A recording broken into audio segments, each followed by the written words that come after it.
प्यारी सात संगत जी, प्यार से कहना धन्यकार जी। सात संगत जी, दासी आप सबके लिए सतगुरु से यही आशीर्वाद मांगती है। सच्चा बादशाह मेरे सब संतों को सुख देना, मेरे सब संतों को खुशियाँ देना। मेरे संत राज्य करे, कभी इनको कोई कमी ना आए, कोई दुख ना आए, कोई तकलीफ ना आए। सात संगत जी, सतगुरु कहते तुम सबके लिए अरदास करो, सारे जहां के लिए अरदास करो, तुम्हें अपने मांगने की जरूरत ही नहीं है। सत्संग जी, इतनी ताकत, इतनी पावर संतों में दे दी है कि जो किसी के लिए संत अरदास करता है, निरंकार को पूरी करनी पड़ती है। वो सत्संग जी कभी जिंदगी में किसी का बुरा ना सोचें, किसी से ईर्खा नफरत ना करें। हम जितनी किसी से ईर्खा नफरत करेंगे, उतने उनको सुख मिलेंगे, उतने ही उनको खुशियां मिलेगी। जितना हम जैसी किसी से करेंगे, उतना ही वो वधता फुलता जाएगा, कभी उसको कमी नहीं आएगी। इसीलिए सतगुरु बार बार कहते हैं, सबसे प्यार करो, किसी से गलत व्यवहार ना करो, किसी का बुरा ना सोचो, कभी बुरा ना चाहो। यही सतगुरु से आशीर्वाद मांगते हैं सच्चा पातशाह। पक्कों का संत देना, पक्कों का संग देना। आज विचारों में भी सुबह महापुरुषों ने कहा, पक्कों का संत संग अगर आपको मिल गया ना, सब इसकी कृपा है। पक्के संत मिलाने वाला भी निरंकार है। जब पक्के कोई संत मिल गए, सोचो आपकी जिंदगी सफल हो गई, क्योंकि वो आपको गिरने नहीं देगा कभी भी, आपको संभाल के रखेगा। यही सुबह उठ के अरदास करो, रात को सोने वक्त अरदास करो, कभी कच्चों का संग ना देना। सतगुरु जी, कभी कच्चों का संग ना देना। कच्चे तो डुलाए मान करेंगे, जरा सा अपना दुख बताओगे, हाय तुम इतना मानते हो सतगुरु को, इतनी सेवा करते हो, फिर भी तुम्हारे पे दुख आ रहे हैं, फिर भी तुम्हारे पे परेशानियां आ रही हैं। वो डुलाए मन कर देंगे। वो जो पक्का संत होएगा, वो यही कहेगा, पता नहीं इससे ज्यादा दुख परेशानी आनी थी।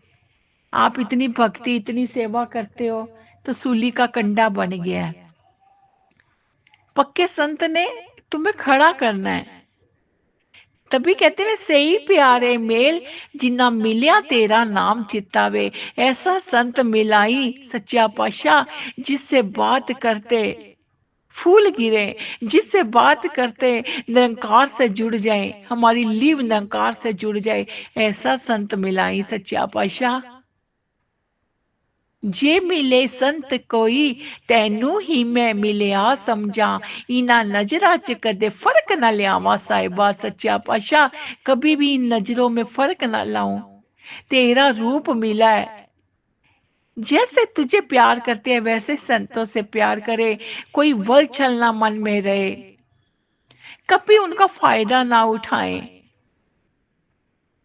उनके लिए दुआ करें, उनके लिए अरदास करें। मेरे संतों को सब सुख देना, मेरे संतों को खुशियां देना, मेरे संत राज करें। यही हर पल अरदास करनी है, हर पल यही अरदास करनी है। और यही अरदास करनी है, सच्चा पातशाह सत्संग दियो, रोज सत्संग देना, शरीर ठीक रखना, भाग भाग के सेवा करे, सत्संग पे रोज जाएं। बहुत फायदा होता है सत्संग पे जाने का। पता नहीं हमारी कितनी परेशानियां तकलीफें ये हर लेता है, दुख दूर कर देता है साथ संगत जी। सत्संग जी कहते एक चोर था, बहुत मोटी मोटी चोरियां करता था। तो सत्संग जी एक बारी वो राजा के घर चोरी करके भाग रहा था, पुलिस पीछे थी। वो सत्संग के बाहर से निकल रहा था, तो उसके कानों में एक लफ्ज पड़ गया कि रूह की कोई परछाई नहीं होती। जिसकी परछाई नहीं होती वो रूह होती है, इंसान की परछाई होती है। इतना उसके कानों में चलते चलते पड़ जाता है, और वो छुप जाता है। जब देखता है कि पुलिस निकल गई है, वो बाहर निकल के जाने लगता है। पुलिस छुपी होती है, उसको बाहर निकल के पकड़ लेती है, पकड़ के जेल में डाल देती है, और वो सोना छुपा जाता है कहीं। और उसको जेल में डाल देती है। अब पुलिस ने पता लगाना होता है कि इसने सोना कहाँ छुपाया है, इतनों करोड़ों का सोना है। तो जो एक पुलिस वाली होती है ना, कहती है ये माता को बहुत मानता है, ये भगत है माता का, शेरा वाली माता का। तो इससे मैं पता करवाती हूँ। वो रूप धारण कर लेती है माता का, बिल्कुल शेरा वाली माता बन जाती है। तो वो जेल में प्रकट होती है, तो वो दूर से देखता है, मत्था टेकता है, माता जी आप आए मेरे को दर्शन देने। कहते हैं हाँ भक्ता, मैं तेरे से खुश हूँ, तू हर टाइम सिमरन अरदास करता है, इसलिए मैं तुझे दर्शन देने आ गई। तो वो बहुत ही हाथ पकड़ता है और चरणों में गिर जाता है। तो वो बोली कि मैं, मुझे पता है कि मेरे से इतना प्यार करता है, मेरे को झूठ नहीं बोलेगा, तू माफ किया जाएगा।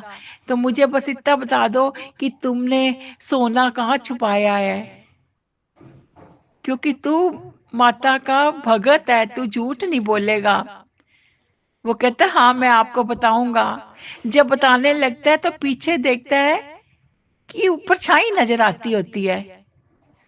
तो कहता है मैं सत्संग से वहां चलते चलते ये सुना था, रूह की कोई परछाई नहीं होती, इंसान की परछाई होती है। अगर ये इंसान, ये माता रानी होती तो इनकी परछाई नजर ना आती, ये तो इंसान है। फिर उसके दिमाग में आता है इन्होंने भेष बदल के मेरे से पूछने आया है, मेरी भक्ति का फायदा उठाने आया है। तो वो कहता है माता रानी, मैंने कोई सोना नहीं उठाया, और मेरे को ऐसे ये पीछे पड़ गए। वो सत वचन कह के आके कहती है, वो मेरा मेरा मेरे को झूठ नहीं बोल सकता, मेरा पुजारी है, इसने सोना नहीं उठाया। फिर उसको रिहा किया जाता है। बाहर आके कहता है मैंने सत्संग का एक वचन सुना, एक वचन सुना कि रूह की परछाई नहीं होती, जिसने मुझे जेल से बाहर निकाल दिया। अगर मैं पूरा